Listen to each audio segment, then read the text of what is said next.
नमस्कार मित्रों, जय माता दी। स्वागत है आप सभी का हमारे YouTube चैनल में।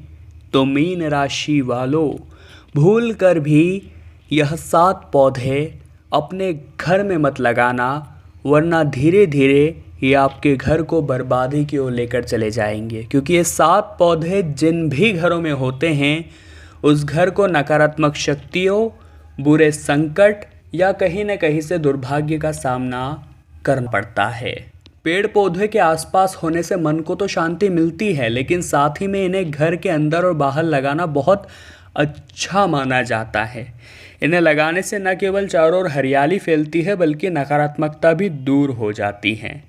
लेकिन वास्तुशास्त्र हमें कहता है जहाँ कुछ पौधों का लगाना बड़ा ही शुभ माना जाता है, वही कई पौधे ऐसे भी होते हैं जिन्हें घर में लगाने से कलेश और दरिद्रता का आगमन शुरू हो जाता है।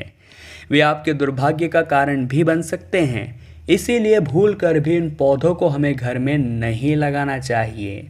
ये पौधे हमारी तरक्की में रुकावटें डालते हैं, हमारे बिजनेस में या हमारी नौकरी में बाधाएं उत्पन्न करते हैं और तरह तरह की दिक्कतें हमारे जीवन में आती है हमारी एक गलती की वजह से।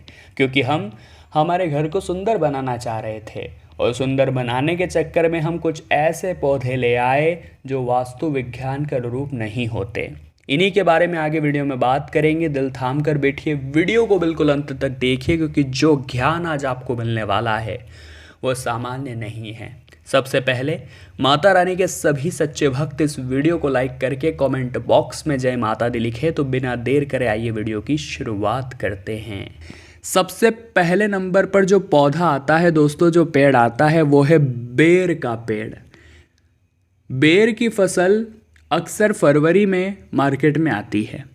इस दौरान मीठे बेर खाना हर किसी को अच्छा लगता है, लेकिन आपको भूल कर भी बेर का पेड़ अपने घर में या आंगन में आसपास नहीं लगाना चाहिए। इसकी वजह ये होती है कि बेर के पेड़ में कांटे होते हैं और माना जाता है कि कांटे वाला पेड़ लगाने से जीवन में कांटे यानी रुकावटें बढ़ जाती है। वास्तु के मुताबिक बेर का जो पेड़ है वो घर में नकारात्मकता का संचार करता है और माता लक्ष्मी उस घर से अप्रसन्न होकर चली जाती है। बेर के अंदर कांटे हैं, दिखने में यह पेड़ इतना भी सुंदर नहीं है। इसकी खेती की जा सकती है, इसे खेत में लगाया जा सकता है, लेकिन घर के आंगन में आपको घर के आसपास में इस पेड़ को नहीं लगाना है। ये बात आप ज़रा सावधानी पूर्वक ध्यान रखिए। अगले नंबर पर जो पौधा आता है दोस्तों, वो है कैक्टस का पौधा। बेर की तरह ही कैक्टस का पौधा भी कांटेदार होता है। जब भी इंसान इन पौधों के कांटों को देखता है तो उसे अपनी ज़िंदगी में भी कांटे नजर आने लगते हैं और वह निराशावादी होता चला जाता है। वास्तुशास्त्र के मुताबिक घर में कैक्टस का पौधा लगाने से परिवार में कलह का माहौल बढ़ता चला जाता है, परिवार की आर्थिक स्थिति पर संकट गहरा पड़ जाता है और आपसी मतभेद होना शुरू हो जाते हैं। इसलिए हमें भूल कर भी घर के अंदर या आंगन में कैक्टस का पौधा नहीं लगाना चाहिए, वरना हम लगाएंगे क्यों और हमारा अलग प्रभाव पड़ जाएगा वो अलग। अगले नंबर पर जो पौधा आता है दोस्तों, वो है नींबू और आंवले का पेड़। नींबू और आंवले को विटामिन सी का सबसे ज़बरदस्त स्रोत माना जाता है। डॉक्टर इनका नियमित सेवन करने की सलाह देते हैं, लेकिन आपको इन दोनों पौधों को अपने घर में या आंगन में नहीं लगाना चाहिए। वास्तुशास्त्र के मुताबिक नींबू और आंवले का स्वाद खट्टा होता है, जिसका सीधा असर इंसान की ज़िंदगी पर पड़ता है। इससे घर में रहने वाले लोगों की ज़िंदगी में मिठास की बजाय खटास बढ़ने लगती है और आपस में तनाव पसर जाता है। इसलिए चाहे कुछ भी हो जाए, भूल कर भी अपने घर के आंगन में नींबू या आंवले का पौधा मत लगाइएगा, ये आपके लिए सही नहीं रहेगा। अगले नंबर पर जो पौधा आता है दोस्तों, वो है बबूल का पेड़। बबूल को आयुर्वेद के हिसाब से अहम पेड़ माना गया है। इसमें कई ऐसे गुणकारी तत्व होते हैं जो शरीर की पीड़ा को दूर करने में मदद करते हैं। लेकिन इस पेड़ को कभी भी घर के अंदर या बाहर नहीं लगाना चाहिए। इसके बजाय आप कहीं दूर इस पेड़ को लगा सकते हैं। वास्तुशास्त्र के मुताबिक बबूल के पेड़ में भी कांटे होते हैं जो रुकावट यानी नकारात्मक ऊर्जा का संचार करते हैं।